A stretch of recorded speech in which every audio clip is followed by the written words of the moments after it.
পৃথিবীর ইতিহাসে এই প্রথম কোনো গণ অভ্যুত্থানের পর গণরোষের মুখে প্রধানমন্ত্রী থেকে শুরু করে বাইতুল মোকাররম মসজিদের ইমাম পর্যন্ত পালিয়ে গেছেন।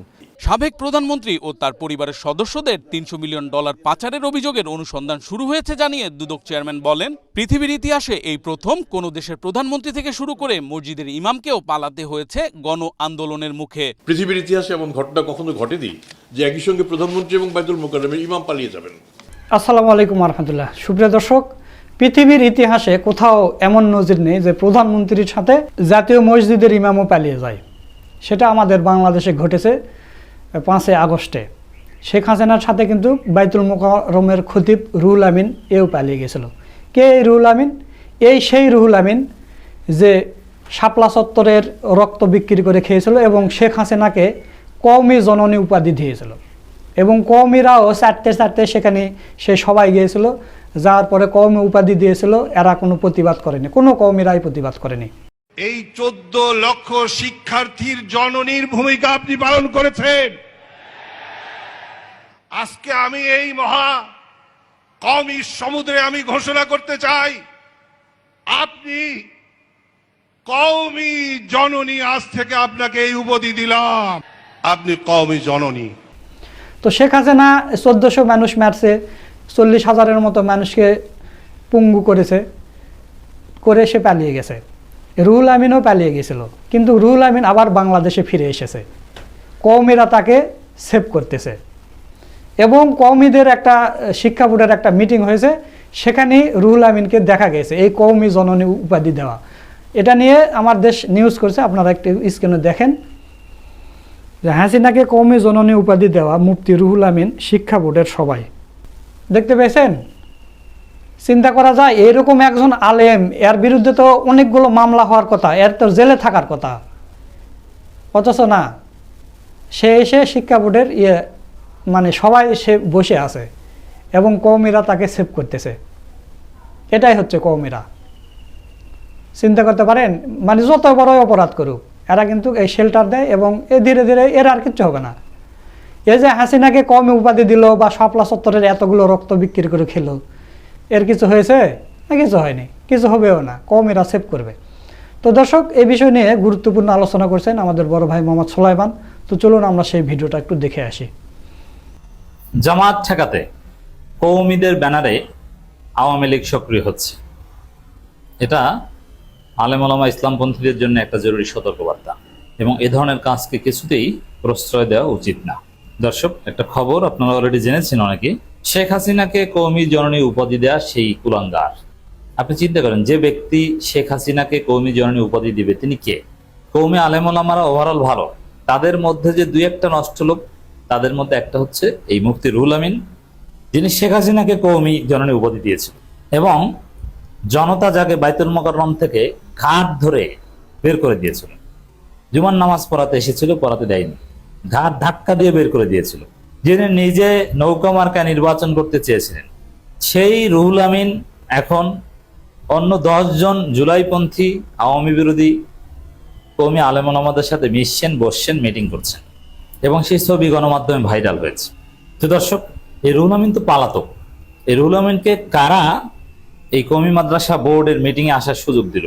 কেন আসার সুযোগ দিল? কারণটা কি? এবং এই কওমি আলেম ওলামা যারা মূলধারা, তাদেরকে দায় নিতে হবে যে কেন পতিত ফ্যাসিস্টদেরকে এভাবে নরমালাইজড করা হচ্ছে তাদের ব্যানারে, কওমি মাদ্রাসা বোর্ডের ব্যানারে। এর জবাবদিহি করতে হবে। রুহুল আমিন কোথায় আছেন, কি করেন? হাসিনার ফ্যাসিবাদের বৈধতা উৎপাদনের জন্য তার দায় কি আছে, এটা নিয়ে পর্যালোচনা হতে হবে।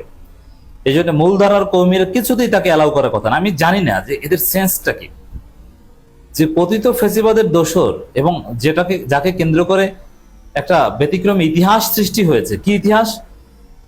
যে বাইতুল মোকাররমের খতিব পালিয়েছে। আপনি চিন্তা করেন, খতিব পালিয়েছে, হাসিনা পালিয়েছে, মসজিদের খতিব সহ পালিয়েছে, খতিবকেও অপসারণ করা হয়েছে। কেমন ভাবে দলীয়করণ করেছিল হাসিনা। তো এই জায়গায় এই ব্যক্তিকে নরমালাইজড করার তো কোনো প্রশ্নই আসে না এবং পুরো কওমি অঙ্গনের উচিত ছিল একে অবাঞ্ছিত ঘোষণা করা, পার্সোনা নন গ্রাটা, যে এই ব্যক্তির কোনো স্থান কওমি অঙ্গনে হবে না। কারণ সমস্ত স্বৈরাচার, সমস্ত ফেসিস্টটা পালাতক, আর রুহুল আমিন মূল ধারায় এসে মিটিং করবেন। তাহলে কি বোঝা গেল এর উদ্দেশ্য? এর পেছনে কোনো হেকমত আছে তাদের? এতদিন তো এই রুহুল আমিনকে কোথাও দেখিনি, এখন কেন দেখছেন? জামাত জোট ভেঙে 7 দলীয় কৌমি ঐক্যজোট করার একটা অ্যাসাইনমেন্ট দিয়েছে ডিজিএফআই সরকার। ওই 7 দলীয় এবং যেহেতু ওই 7 দলীয় জোট করতে হবে, জামাত জোট ভাঙতে হবে। এখন সে আওয়ামী লীগ আমলে যেরকম জামাত ঠেকাও, জামাত কোনটা ঠেকাও, জামাতের বিরুদ্ধে ফতোয়া দাও, এই অ্যাসাইনমেন্ট এবং ডিজিএফআই এর পক্ষ থেকে ছিল কৌমিদের একটা গোষ্ঠীর প্রতি। ওই কাজটাই ফরিদউদ্দিন মাসুদ রুহুল আমিনরে করতেন, এবং জামাতের সাথে মোটামুটি যারা সম্পর্ক রাখতেন সে মামুনুল হকদেরকেও গালাগালি করতেন এই রুহুল আমিনরা। এখন আবার ওই এবং ডিজিএফআই এর অ্যাসাইনমেন্টে তারা সক্রিয় হয়েছে। এটাকে স্বাভাবিক কোন প্রক্রিয়ার মধ্যে দেখলে কাজ হবে না, যে না ঠিক আছে একজন মুরব্বী আলেম, এলেম তো আছে।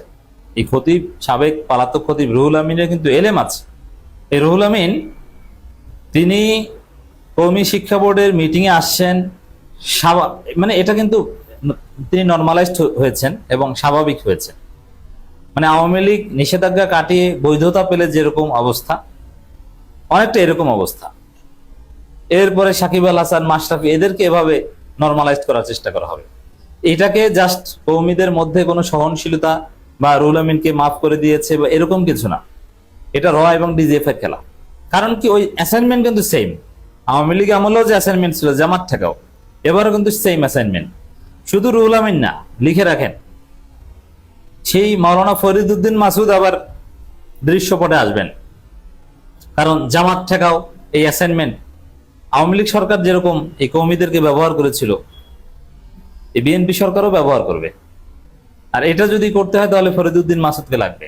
রুহুল আমিনকে অলরেডি দৃশ্যপটে আনা হয়েছে, ডিজিএফআই এনেছে, এরপরে দেখবেন যে ফরিদউদ্দিন মাসুদকেও দৃশ্যপটে এনেছে। খেলাটা হচ্ছে এই জায়গায়। আর কওমি আলেম ওলামাদের একটা বড় অংশ তারা বরাবরের মতোই গোয়েন্দা সংস্থার গুটির চাল হিসেবে ব্যবহৃত হয়। কওমিদের মধ্যে যারা উগ্রবাদী, যারা বোমা হামলা টামলায় বিশ্বাস করে, হরকাতুল জিহাদ পন্থী, এখন আবার তালেবান পন্থী, আপনি খোঁজ দেন, এরা সব রয়ের দালাল। ভারত তাদেরকে প্রশ্রয় দেয়, এবং ভারত আফগানিস্তান সম্পর্ক এখন কি আপনারা তো দেখেন। এই উগ্রবাদী বাদে আরো নানান গোষ্ঠী আছে যারা রাজনীতিতে অ্যাক্ট করে। একটা বিরাট অংশ সরাসরি রয়ের দালাল, রয়ের অ্যাসাইনমেন্ট অনুযায়ী কাজ করে, তাদেরকে যেভাবে চালায় সেভাবে চলে। এই জন্য আমি মনে করি যে খতিব রুহুল আমিনের যে এই নরমালাইজড হওয়ার চেষ্টা এবং দৃশ্যপটে আসা, এটা রয়ের একটা খেলা।